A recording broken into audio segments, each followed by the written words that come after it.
Hello everyone and welcome back to Crash Bandicoot Let's Play. My name is David and I'm so glad you guys are tuning back in for episode 7. Episode 6. In the last episode, we had finally finished our first set of islands in the Wampa Islands. And so pretty much like the last episode was just basically like on that last stage, which took forever. But as you can see here, this is just like the beginning of the second island. But I'm gonna go back and you're just gonna see every stage that we did all the way up until like this point. But another thing I wanted to point out that I didn't do, and I had to redo this, Coco, Crash Bandicoot's sister, can now join our team. So pretty much as you go throughout all the stages, you can just swap before you start a stage, just like so. And it's actually pretty cool. It's just a nice little feature. I did, however, I don't use Coco like immediately. Like I end up using her like kind of down the line. So like you'll definitely get to see some use of Coco, but you just won't see it right now. Our next stage, Up the Creek. So we did a water stage kind of similar to this one, and honestly this one wasn't as bad as that one. And I'm not running through it as fast just because of like the similarity, because there are definitely like some times I messed up on this stage, and you're gonna see one because it hurt a lot on some of the mistakes I made. As you can see, like the whole algae, like tree trunk. And then as far as the lily pads go, I try to get off those fast. I think it's just kind of like a PTSD with some of the lily pads in some games, because you can step on them and then like a second later they're ready to like disappear.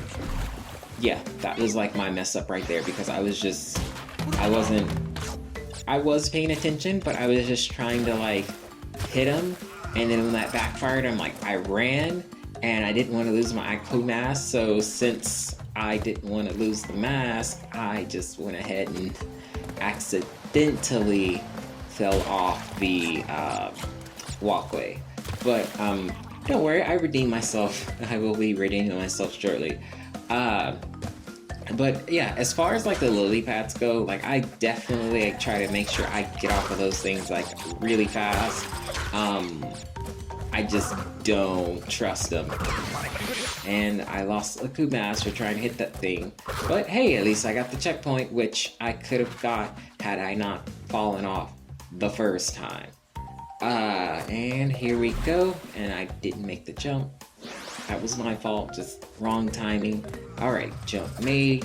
And so in the first like stage that we did like this, those purple like kind of man-eater plants, there weren't as many of them, but I don't necessarily like those just because it's a lot to deal with. You gotta hurry up, you have to time it right.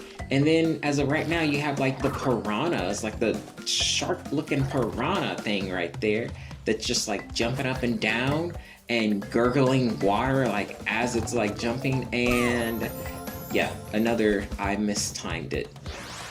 That's okay. Again, I redeemed myself. You guys will see. And for anyone who's just kind of like tuning in this episode, pretty much I'm just playing through like this whole like game just more like for a nostalgia feel, even though I never actually got to play it when I was younger.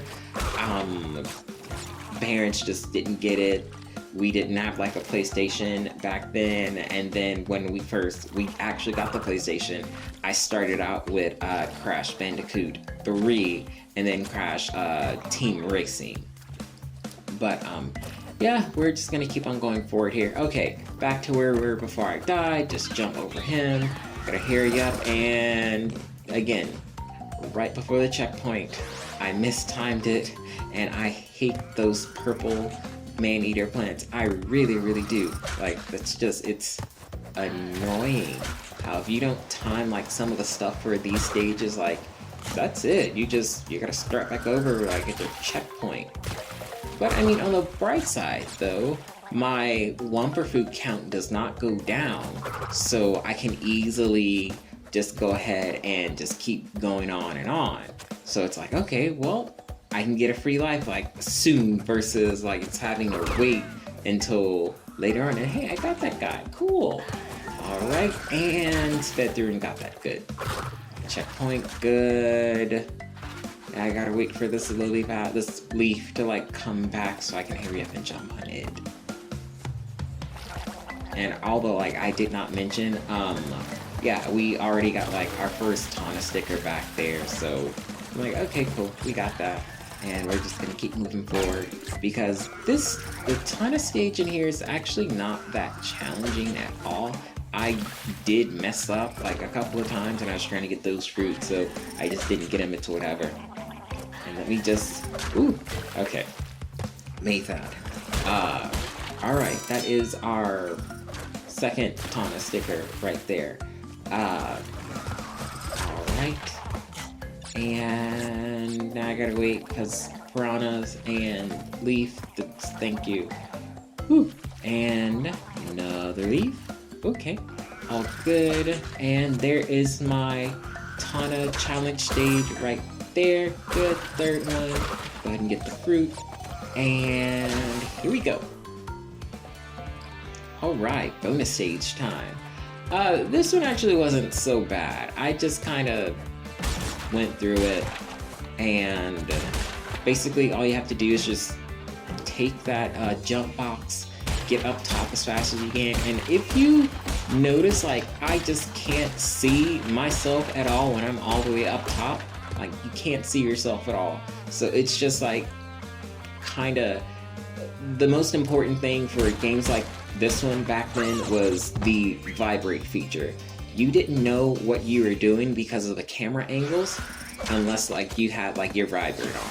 If you had like the controller vibration on, you were good. You could like feel like what you were doing, but if you didn't, then you were just kind of having to go off of like a blind leap of faith there, and I do not like leaving back up to chance sometimes. But I mean, you know, it's whatever. Everyone's different. We can't say that like one thing works for someone else, you can do for the other person. And okay, got it. Whew. All right, I already got that on the second try, and 2 free lives just to boot up with it. Sweet. All right, here we go, and back up to the stage. All right, so we're up to 8 lives now. Oh, 9. There's another like extra life box. And go. All right, wait for this stupid plant. Wait for the leaf. Ah, made it. And we made it to the end of the stage. Nice. As you can see, I missed 2 boxes there. I don't know where those boxes are, but apparently I missed 2 boxes, so it's whatever. I'll get those boxes like later if I go through. We are now on to our next challenge stage, Ripperoo. So Ripperoo is the second boss in this game, as far as like Crash goes, and the only reason I am speeding this up is because I actually wanted to show everyone like how bad I messed up on this stage, because I didn't understand it completely, because each life bar, basically you only have to hit him 3 times. His life bar is like down to 3 sections.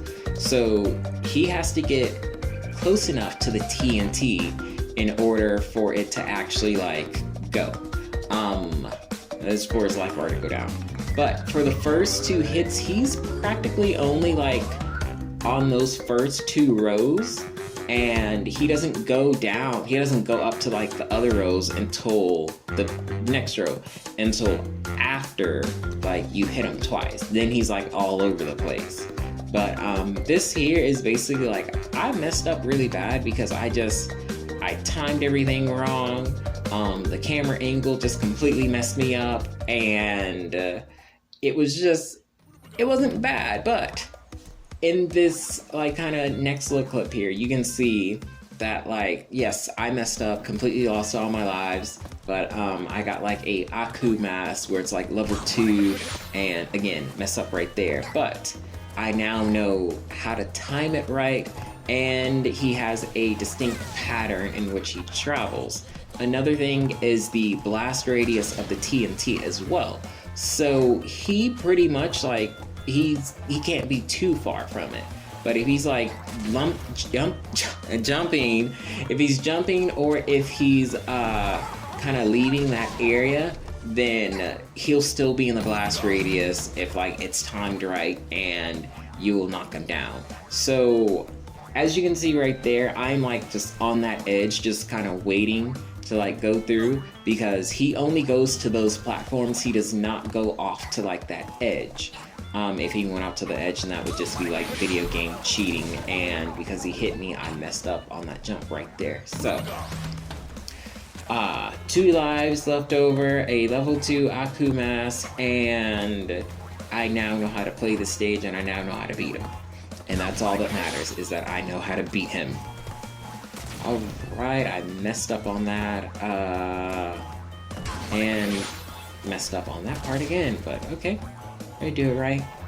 Alright, so that's 1. He was still in the blast radius when he jumped off. Good, good. And I'm just gonna move over here.